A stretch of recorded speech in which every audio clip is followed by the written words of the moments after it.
Welcome into the Design30 podcast. My name is Jason Bilyeu, and in this podcast I provide strategies and tools to improve innovation, creativity, and overall design confidence. Today we are continuing the Design More, Despair Less little mini-series I've been working on. In the title of today's episode, which is part 3, is the role of design. So in the previous episodes, I've talked about the problem that I've been seeing with these huge issues being blown up and sensationalized so much that it can be very depressing, cause people to despair. And then I also talked about the solution, which is looking at these problems in a different way, kind of reframing them to an opportunity, and especially reframing them as an opportunity for the younger generation, that there's big problems that need to be solved, and there's a lot of adventure there, there's a lot of opportunity there. And so today I will be talking about the role of design in all of this. Again, a little bit high level. These 3 episodes have all been a little bit more high level compared to what I've done in the past. So I will most likely be diving into some more specific tools and strategies starting again next week. But for today, we'll be talking about how design can help solve these large problems at a little bit more of a 30,000 foot view.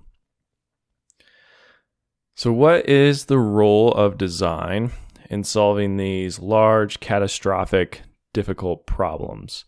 And what is the role of design in developing actual useful solutions? So my first point on this is that design requires careful observation. So it's very important that you aren't jumping to conclusions right from the start. We often have ideas on how to solve something. As soon as we hear about the problem, we have all of our preconceived ideas of what you should do. And it's really tempting just to run with that. It feels more efficient. It feels like you're getting something done faster. But it's not advisable. You need to slow down. You need to observe and study what is actually going on. You need to be able to determine the actual root cause of this problem that you're observing. So you need to be careful not to just accept these common theories that you're often hearing. You don't want to accept those just at face value. You need to be a skeptic in a lot of ways. It's kind of the same way that you don't accept a piece of user feedback just right at face value. Something we've talked about before, and I'm sure you hear a lot with the whole design thinking sort of trend. But usually, or often, your users are going to tell you something that's not necessarily true. People don't want to sound stupid. They don't always realize what they're actually struggling with, especially when they're using a new product. So they might tell you something completely different than when you go back and watch the tape, or if you're filming them interact with your product, you might see something completely different. So kind of keeping that same idea when you're dealing with these big problems in the world, there's going to be a lot of theories out there of how other people think you should solve it. But hold off on that at the beginning. You want to slow down, really dive deep into what the problem is. Make sure you're asking clarifying questions, verifying data, verifying observations that other people have made. And of course, you want to have tons of follow-up questions, start doing some tests, and overall just making very careful observations. You want to look at the world with a skeptical and critical eye so that you can see below this kind of surface level rhetoric that invades so much of life, media, social media, I think you all know what I'm talking about. So one way I look at this is using a double diamond sort of diagram, which I'm sure many of you have seen if you've read The Design of Everyday Things. He talks about it a lot in there. But essentially, you start off, if you don't know, it's two diamonds just right next to each other. So it kind of gives this idea of you kind of start at a point and then you expand and then you kind of come back down and you trim down to another point and then you expand again and then you come down to some final solution or idea, something like that. So in this case, you start off with a problem and that's kind of your starting point. And then you want to look into, as you expand, the set of all possible causes of this problem. So what are some examples of that? Well, let's go through some of what we talked about last week, some of these classic big problems. And the first one, of course, being climate change, which we've all heard way too much about recently. But I think it is interesting as you start to dive into some of the implications of it, some of the actual problems that are going on. And there's just a few different lenses you can actually view it through. So if you're looking at potential causes, and again, we need to think very broad. So we all have, what we've been told, maybe what we've studied about what's causing this. But if you're looking to solve this problem and all the potential negatives of climate change, first of all, you're probably not going to be able to solve it all with one solution. So a good thing to keep in mind is that maybe there's just a certain aspect of it that can make a significant impact and you can solve that rather than trying to come up with one solution to solve every single problem or every single side effect of temperatures changing. So of course there's the classic, greenhouse gases in the atmosphere, too much CO2 and methane. And this comes from everything from coal plants, power plants running off natural gas. You always hear about cow farts causing methane, all these gas-powered vehicles driving around.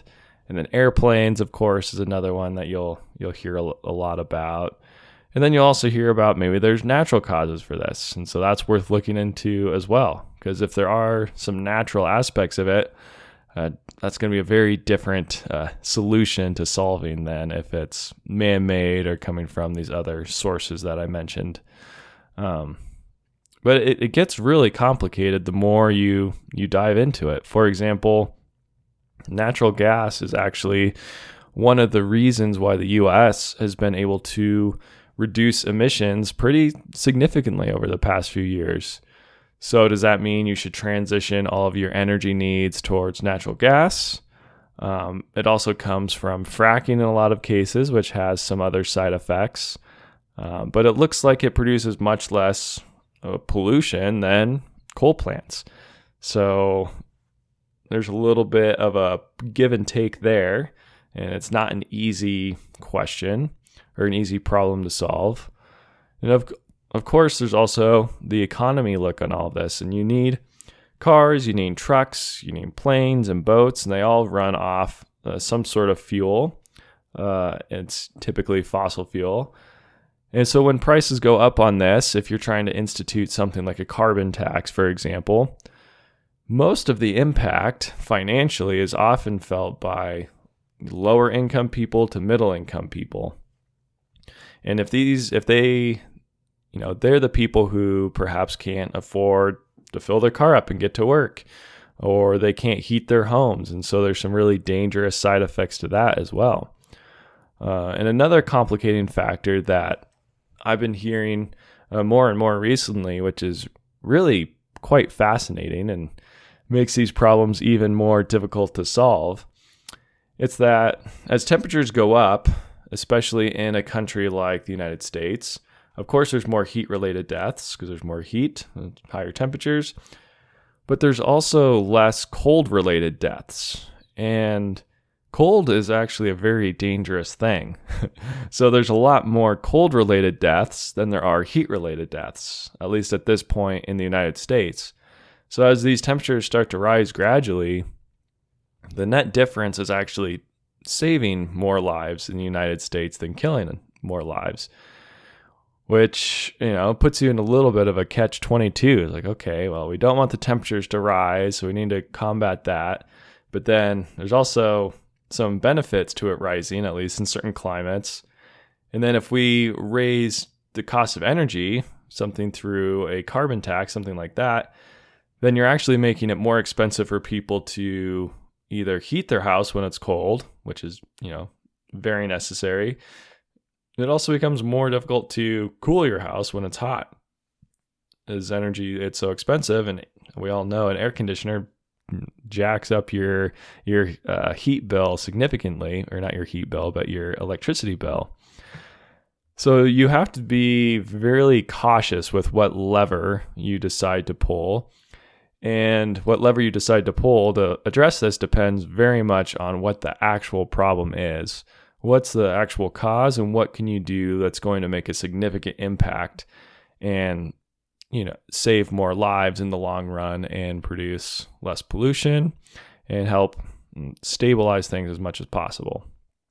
So climate change is one of those that the further you dive in, the more you look at all of the little impacts of it and causes, it gets really complicated, but also it gets pretty exciting. And I think there's a lot of fun and innovative solutions nested within that one problem. Well, it's because it's not really one problem. It's it's an amalgamation of a ton of different problems in reality.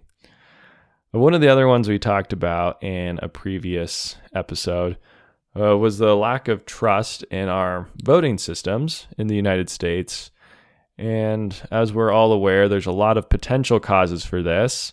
You hear a lot about foreign interference, bad media coverage, people who are in positions of authority saying things like the election was stolen. It takes a long time to count votes, which makes people very unsettled and nervous because the longer it takes, the more it feels like, some sort of funny business could be taking place in the background. You hear a lot about ballot harvesting, especially now with more mail-in ballots. So there's a lot of uneasiness around that. And then some of it's as simple as, people don't necessarily trust computers. And you hear reports of votes being flipped by the computer and things like that. So it's very complicated. How do you come up with something that solves all of these problems? Or maybe you just need to solve one of them, and that at least reduces the lack of trust significantly. So one way to approach this is actually, you need to go out and interview the voters. You need to understand the people you're trying to solve the problem for. And, you might be one of them, but there's such a wide variety of people and opinions all across the country that you need to go out and actually understand people and what their rationale is, and do it with a statistical / data-driven mindset. And you need to read articles and posts, especially the ones that are going viral on social media, because that gives you a little bit of insight into what is actually driving people's fear and what's driving their lack of trust in the system. And then finally, you can observe people at the polls, and that's a good place to just get some boots on the ground, hands-on experience, interviewing people there, and get just some really useful insight. Whenever you're designing a product, you always need to see people and observe people interacting with it. Part of that is interviewing them and seeing what they say, and then part of that is simply observing and just watching how they act. And finally, the other problem we've been discussing is the prison system and all sorts of issues with that right now, one of which is being overcrowded. And again, there's a lot of potential causes of this problem. There's a recidivism rate, which is how often people who go to prison get out and then end up going back. And that's really high. So that means people often are just getting worse in prison. They're not getting rehabilitated. Other possible causes are maybe economics. This could be driving up crime rates. People coming from broken homes and children not being raised well in a loving home. It could be greed in the prison system itself, especially some of these private systems. You hear a lot of stories that might make you a little bit nervous. And then you hear a lot about profiling or racism, things like that inside the justice system. And so that's something that you also need to look into and observe and look at statistics and data and figure out which one of these problems. Again, you're not going to be able to solve all of them with one solution, but perhaps there's one or two that you could solve with an innovative policy, maybe a new type of prison that, we talked about in the last episode. There's ways to, I'm going to hold off on that. I'm getting ahead of myself a little bit, and that will be on point number 2. We'll dive into those solutions a little bit more. But yeah, so when it comes to prisons, interviewing people who got out and haven't committed another crime afterwards would be a good way to understand what their mindset was and what their thought process was. Understanding, doing some research on the prison systems themselves. What's the incentive structure? Is it purely monetary, or is there something else going on? Understanding the justice system better, looking at data and statistics on those who are convicted and what types of sentences they've got. Of course, looking at background statistics on inmates, and just really trying to see what sort of trends you can tease out of all of this data. And this leads into my overall point number 2, which is that design requires prototyping and testing. So going back to that double diamond I was describing earlier. So you come up with this huge set of all the possible causes. And then as you go through that, you start narrowing down to some causes that you could actually address, some causes that could potentially be changed or fixed to reduce this problem. And then you start working on your solution set. So once you have a likely cause of the problem, you can start coming up with all these different ideas, and you do want to be basically as broad as possible at the start and just widen out the solution set. But then you're stuck with a bunch of solutions, and how do you narrow that down? And that's where prototyping and testing really comes in handy. And that's how you start narrowing down your solution set to your final solution that then you can focus on designing it, implementing it, things like that. So when you're looking at this large solution set, you need to, as you start to narrow, you're looking at prototyping, testing, adjusting based on that testing again, then probably moving to a new prototype, test that, adjust it, test again. And it's really this long iterative process where you're striking off solutions and you're narrowing down to something that is the most useful, most likely to work, maybe has the largest impact. There's a lot of different ways to narrow that down. And then of course you want to record and analyze all of your results throughout this process. So what are some ways that you can do this looking at these 3 problems we addressed? So with climate change, you could do something perhaps as simple as prototyping a carpooling app and testing that out with a small beta market of people and see how that works. That's a way to address one potential issue, which is too many cars on the road. You could also look at new and efficient HVAC systems for houses. And once you figure out the efficiency that you are getting out of these new systems, you can use that to calculate, if we were able to provide this to X amount of people, how much of an impact would that have overall?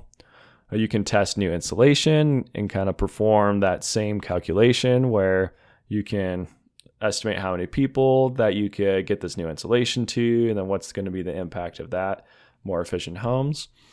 You can also try out policies in smaller, more constrained ways, such as doing it on a county level or perhaps something as big as a state level, but trying to keep it small and prototype on that, a more, unified, more similar, and basically just smaller sort of level, more discrete level. And then with the voting system, you could set up maybe not a real election, but a practice or some sort of pseudo election where you could test out new processes that involve something. Maybe it's finger scans or maybe it's eye scans. And maybe that's something that gives people more trust. That's something that is obviously very unique from person to person. So it can create trust, but it also could be too invasive. And maybe it drives a lot of people away from voting because they don't want the government to have this information on them or something along those lines. You could also try ranked choice voting. This is what is going on in Alaska right now. They decided to change up their voting system a little bit. And so that's a pretty cool example of prototyping on a state level. And then for the prison system, you could, this is probably something more difficult, and again, I don't know, I'm definitely no expert on the prison system. So if this is already going on, maybe you have to think of some other potential ideas to try out. But you could look at providing more meaningful and useful jobs to inmates so that they're building some useful skills and gaining some meaning out of the work they're doing, and potentially let them save some of the money they earn as well, so that when they get out of prison, they have some money that they perhaps would be less likely to commit another felony or another crime and end up back in the same system. So a side note on all of this, one of the awesome things about how the United States is set up, at least, is that we are a bunch of states, and states are made up of a bunch of counties. So these let you actually prototype things on a smaller scale. So it allows you to prototype policy on more of a local level, which is pretty cool. And it's something I know, like I mentioned, Alaska is taking advantage of with their ranked choice voting. But it's something I think more states and counties should take advantage of. It allows you to try out a new policy, and the rest of the country really can kind of watch and observe and see how it goes. If it goes really well, it'll likely be adopted by more and more states. And if it goes really poorly, it's a lot easier for a state or a county for that matter, to decide, nope, that didn't work. Let's stop it, move on to something else. So I think this is something as a country we need to get a little bit more creative with, and trying out some new ideas at a local level. And the good ideas will hopefully filter up and find their way to the state level and eventually to the country level. Whew. Okay. With all of that said, we are coming to the end of this episode and to the end of this little mini series on designing more and despairing less. In this episode, I talked about how there's these different actual design approaches or these design philosophies that you need to apply, or that I think need to be applied to these larger, catastrophic, potentially difficult problems.